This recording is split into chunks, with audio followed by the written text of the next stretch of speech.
Is an embroidery needle the same as a sewing needle?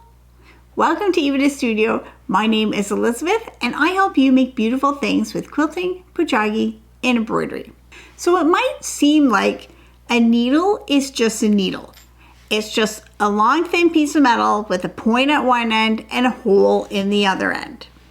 But there are different types of needles for different purposes.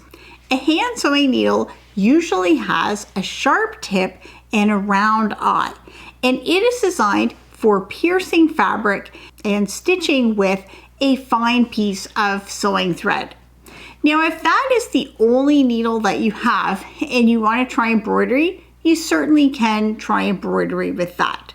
But if you are going to do a lot of embroidery and develop your skills, then it is worth it to invest in purpose-designed needles. There are many different types of needles that you can use for embroidery, and the one that you want will be determined by the kind of stitching that you want to do. So today I'm just going to talk about the two broad categories of embroidery needles. The first is a needle that you would want for counted thread embroidery.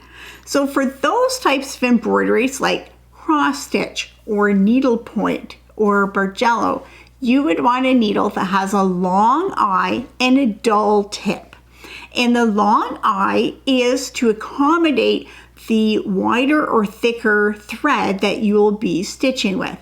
And then the dull tip is because in counted thread embroidery, you're stitching on a foundation that has holes in it already, and you're just putting your needle through the holes of the fabric. You're not actually piercing the fabric to create your own holes in the fabric.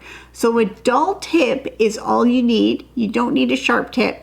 And in fact, a dull tip is helpful. It helps you from snagging the fabric in places that you don't want to.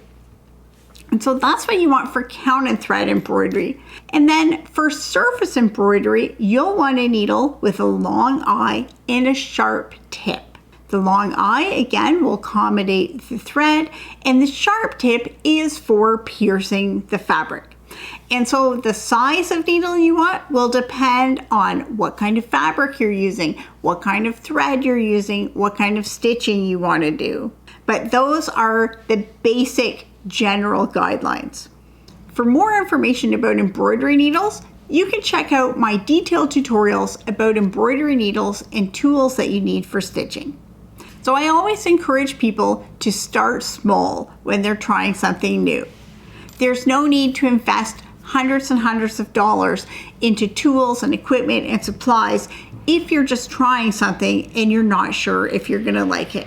However, in the case of embroidery, getting the specific needles that you make is a small investment that can make a big difference. To learn more about embroidery and get tutorials, patterns, and inspiration, check out my website, epidastudio.com.